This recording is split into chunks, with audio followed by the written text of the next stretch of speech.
Jangan lupa subscribe ya. Terima kasih.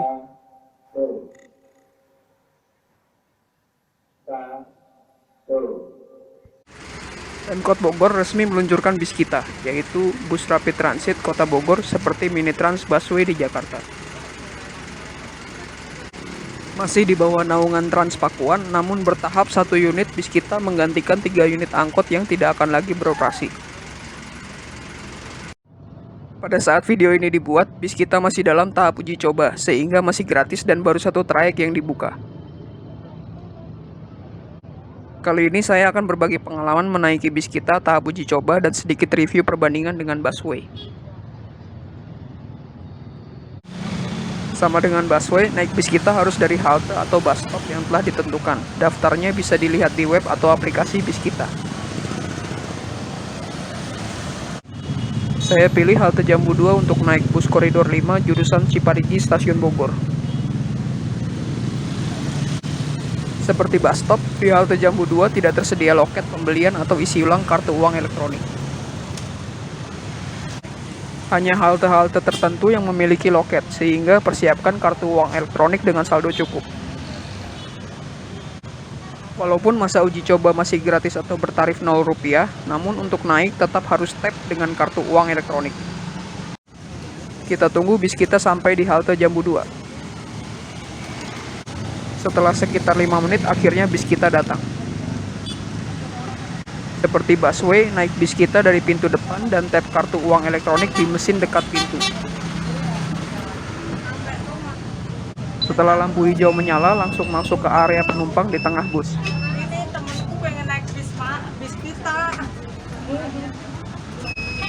Bus langsung berjalan setelah naik turun penumpang selesai dan pintu ditutup.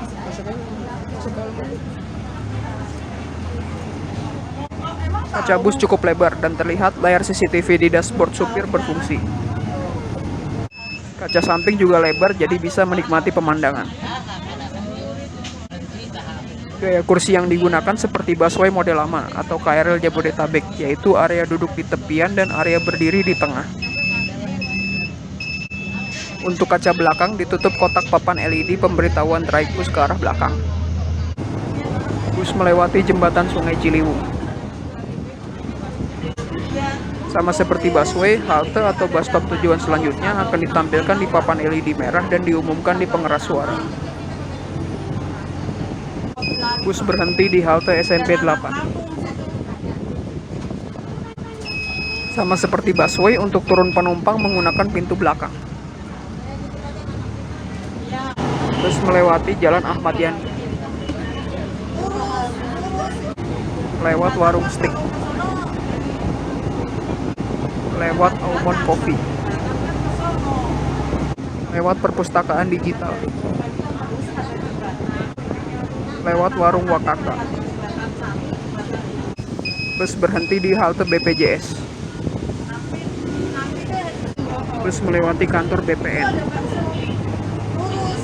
lewat Makaroni Ngehe dan warung SS, lewat kantor imigrasi, lewat Hotel Sahira, lewat Kopi Tugo, lewat Teras Dara dan Sate Ade Kumis, lewat Tier Sierra dan Kopi Hara, lewat Princess Cake. Bus berhenti di halte Dinkes. Bus melewati Apotik Satria, lewat Bebek Slamet, lewat Iga Jogja, lewat Gor Pajajaran. Bus berhenti di halte Air Mancur 1. Bus melewati Ayam Cipu, lewat Food Court Air Mancur, lewat SPBU Vivo, lewat Air Mancur. Bus belok kanan di Simpang Air Mancur.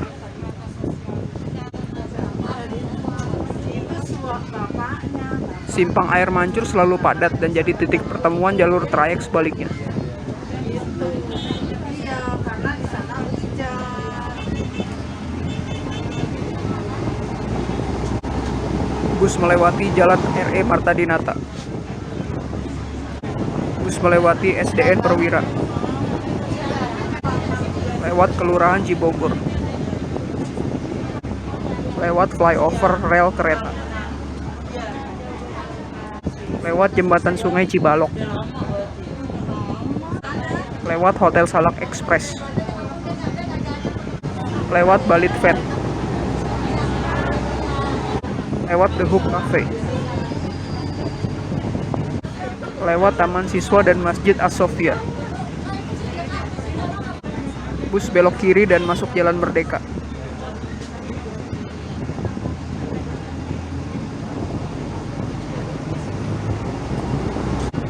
Bus melewati kampus BSI.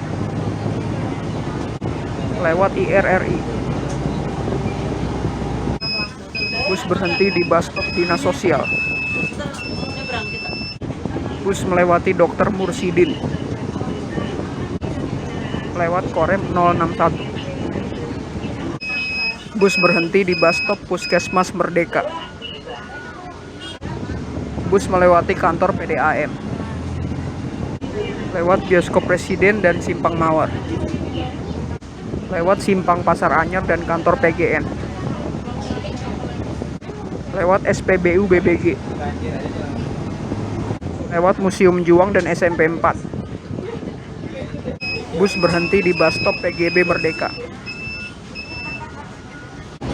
Bus melewati pertokoan Jalan Merdeka. Bus belok kiri di Simpang Jembatan Merah.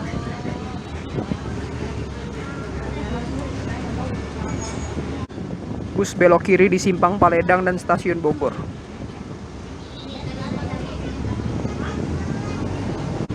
Bus melewati halte akhir Stasiun Bogor. Bus tidak bisa berputar langsung di depan halte karena jalanan depan stasiun yang sempit dan ramai. Bus berputar di deretan toko mebel arah Pasar Anyar yang jalanannya lebih lebar dan sepi.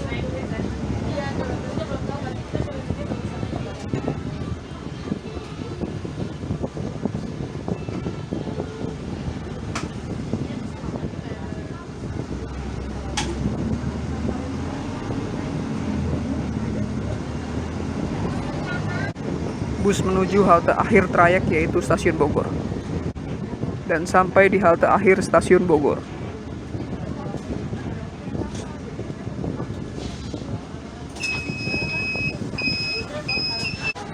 Sama seperti busway, turun bus melalui pintu belakang.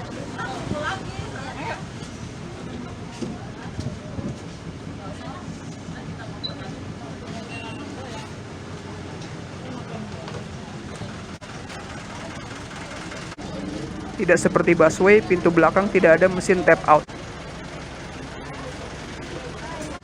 Beginilah bentuk halte akhir bis kita yang dilengkapi loket.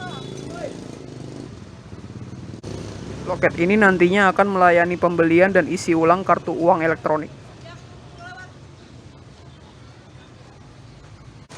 Ada kursi untuk 3 orang. Dan rute seluruh trayek atau koridor bis kita.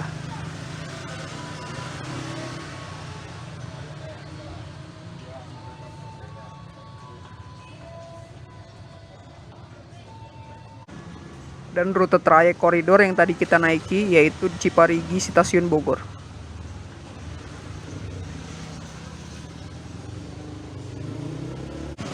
Saya merasa cukup puas setelah mencoba bis kita di masa uji coba dan masih gratis tersebut. Dari bus yang baru, LED trayek berfungsi, pintu berfungsi, mesin tap dekat, AC dingin, CCTV berfungsi, supir berseragam, kursi bagus, gantungan tangan ada, apar dan pintu darurat ada, desain bis keren, dan lain-lain. Namun ada sedikit review yang semoga bisa jadi bahan evaluasi bis kita agar lebih baik lagi ke depannya. Yang pertama, bus selalu buka pintu sebelum berhenti sempurna.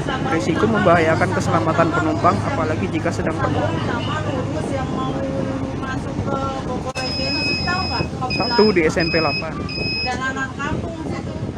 Coba utama 2 di BPJS, 3 di Dinkes, itu pasti kan tuh ibu 4 di Air Mancur, jam setengah 5 itu ya jam 5 setengah 6 5 di Dinsos, ini aja ya. 6 di Puskesmas,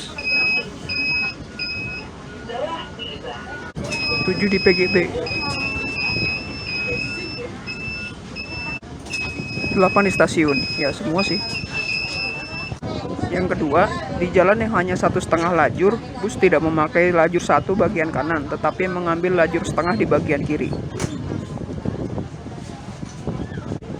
sehingga menghalangi dan membuat macet pengendara motor sebagai pengguna lajur setengah bagian kiri tersebut. Yang ketiga, jarak antar halte atau bus stop yang tidak konsisten. Ada yang terlalu dekat yaitu 180 meter dan ada yang terlalu jauh yaitu 1,8 km. Jarak antara halte Warung Jambu ke halte SMP 8 terdekat yaitu 180 meter. Halte SMP 8 ke halte BPJS 550 meter. Halte BPJS ke halte Dinkes 600 meter. Halte Dinkes ke halte Air Mancur 220 meter. Halte Air Mancur ke halte Dinsos terjauh yaitu 1,8 km. Bahkan di Jalan RE Marta Dinata yang sepanjang 1,1 km, tidak ada satu halte atau bus stop pun. Halte Dinsos ke halte Puskesmas 350 meter. Halte Puskesmas ke halte PGB 550 meter. Halte PGB ke halte stasiun 510 meter. Dan saat ini kembali ke titik asal yaitu Plaza Jambu 2, tidak terdapat halte untuk arah trayek sebaliknya di seberang halte Jambu 2 sebagaimana di awal video.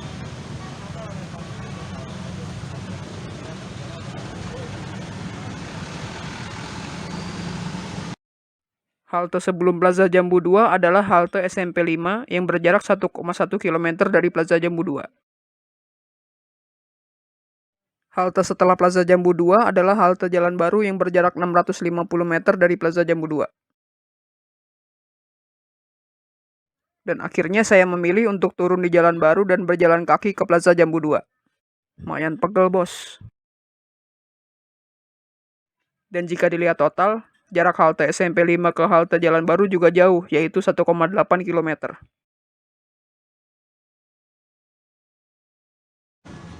Sehingga harus diatur lagi jarak antar halte agar tidak terlalu jauh sehingga efektif untuk menjangkau warga dan tidak terlalu dekat sehingga bisa efisien.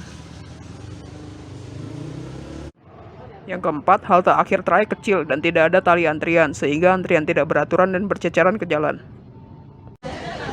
Yang kelima, setelah sampai di halte akhir trayek, seluruh penumpang tidak disuruh turun dari bus dan mengantri lagi.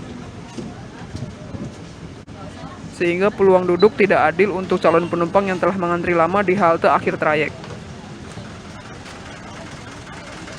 Dan beresiko penumpang bayar tarif sekali namun melakukan perjalanan berkali-kali.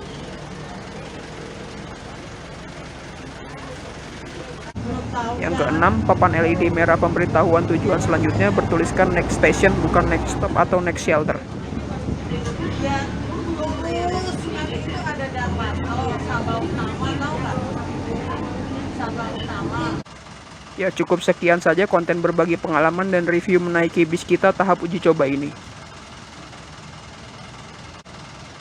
Bagaimanapun juga, bis kita ini adalah tonggak sejarah modernisasi transportasi Kota Bogor yang harus didukung. Semoga bis kita makin baik lagi ke depannya, lebih baik dari Transpakuan pendahulunya. Terima kasih sudah menonton, jangan lupa subscribe ya.